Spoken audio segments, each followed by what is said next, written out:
on, everyone? It's Lee here, the rental guy from the rental shop. It's Sunday. Sundays when I do delivery schedules. Welcome to the vlog. If you don't know, I have a party rental business. We're up in my office right now. This is the front.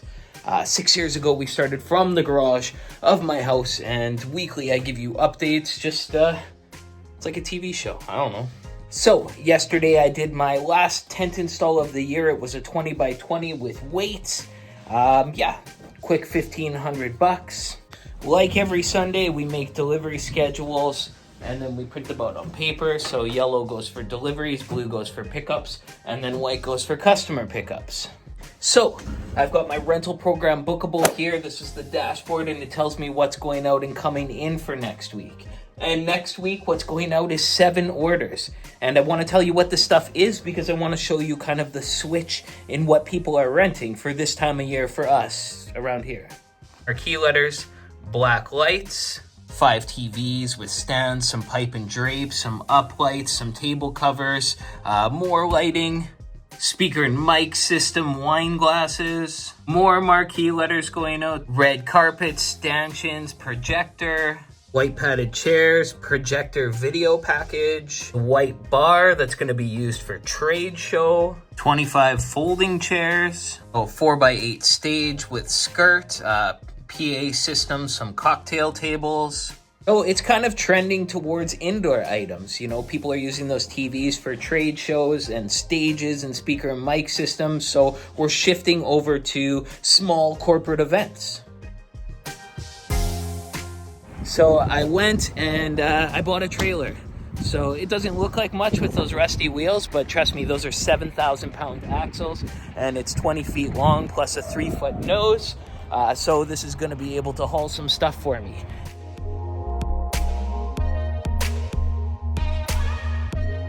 I'll tell you what I've learned about vehicles since I've had everything from 5x8 trailer,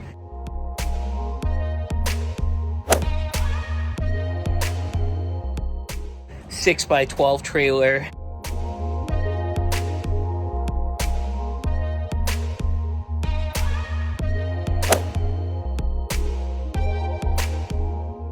uh, 7x16, 7 feet by 16 feet.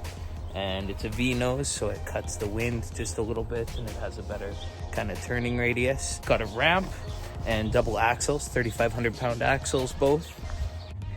Anyways, I'm sure you know this. This stuff is called E-Track. And E-Track, you clip stuff in. You can clip your clips in. You clip it in so that it's secure.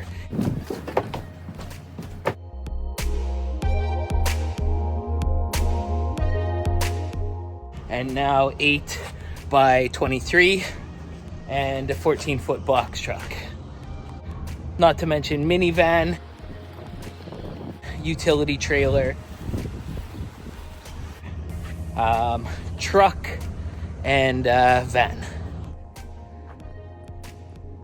You will be able to do anything with basically any vehicle you want, but it'll just become easier if you have different vehicles for different tasks.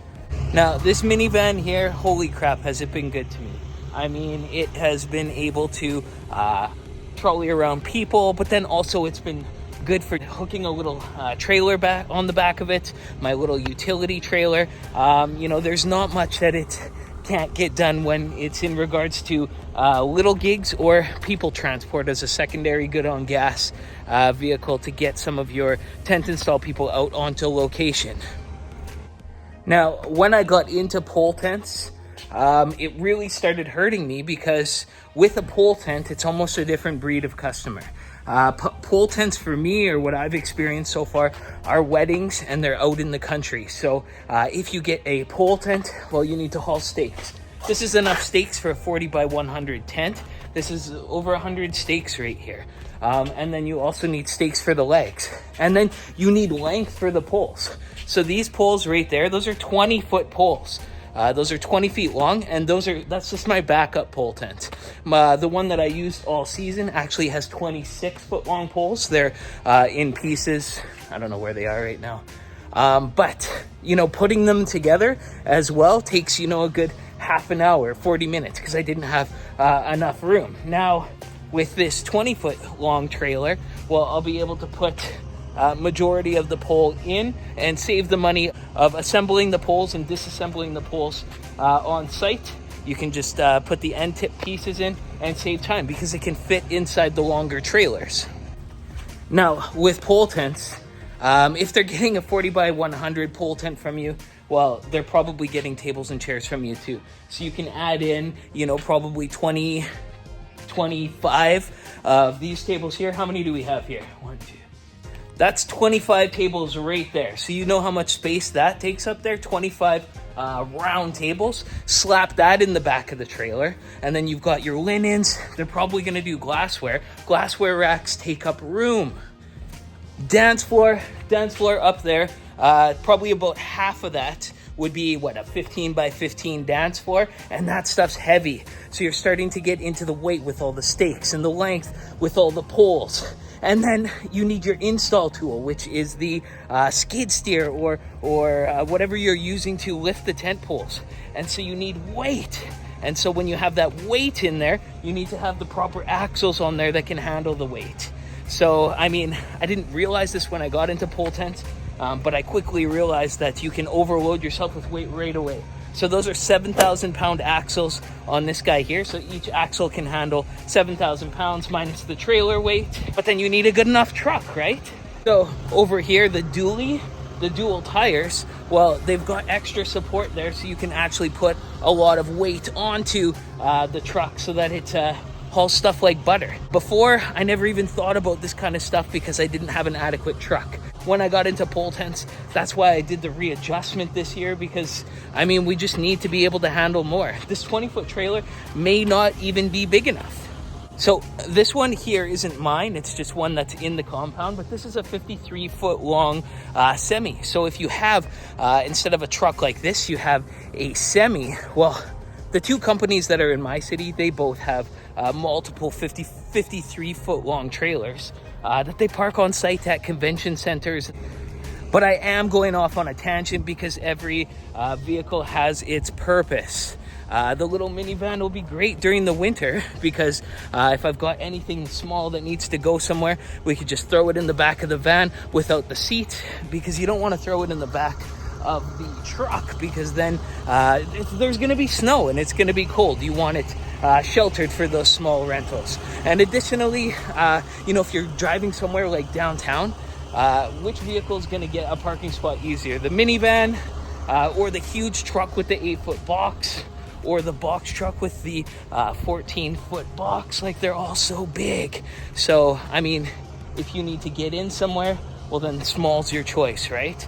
But if you just need sheer hauling power and, to go the distance, you might want a truck like this with a trailer like that. This 14-foot box truck is kind of like the middle ground, right? It's got, the room, but then it's got the small-ish form factor. When I first got it, I was confused. I thought, you need to have a power tailgate lift on the back. And then I realized, no, you can just roll everything in. So that rolling ramp is perfect for this size of truck. We do table and chair orders all the time, and the chairs just roll off right off the back. If I got a power tailgate on here, it would just weigh it down more. This thing can't handle a power tailgate along with a loaded box on whatever the axle weight is here. It just weighs down too much. So you have to watch your weight on little trucks like these 14-foot box trucks, especially the older guys like this.